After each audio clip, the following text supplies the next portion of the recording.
बुद्ध जो थे बहुत बड़े ज्ञानी और विद्वान थे, और उसके पास बहुत दूर दूर से लोग उसके पास शिक्षा ग्रहण करने के लिए आते, बौद्ध धर्म अपनाने के लिए।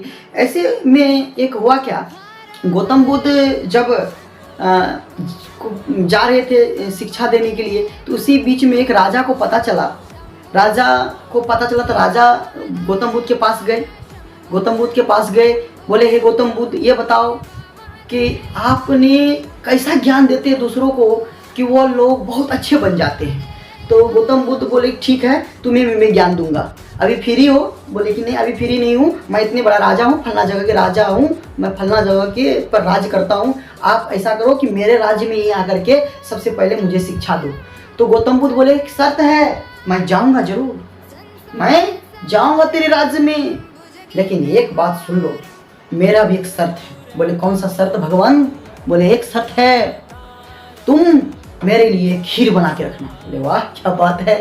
तो उसने क्या किया, गौतम बुद्ध को डेट फिक्स किया, और उस दिन टाइम पूरा, उस दिन महात्मा बुद्ध आ रहे थे। रास्ते में महात्मा बुद्ध जब आ रहे थे ना, तो उसके हाथ में कटोरे देखे होंगे। उस कटोरे में वो ने क्या किए, कंकड़ पत्थर सारे कुछ चुन चुन के उसमें लेते गए।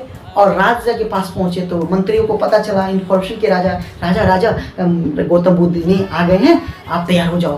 तो गौतम बुद्ध ने खीर बनवाए और बोले, चलिए महाराज, आपका खाना भोग तैयार हो गया, आप प्रस्थान करें, है ना। तो गौतम बुद्ध अपने कटोरी लेकर के राजा को दिए। बोले, राजा, मैं सिर्फ इस कटोरा में ही खाऊंगा।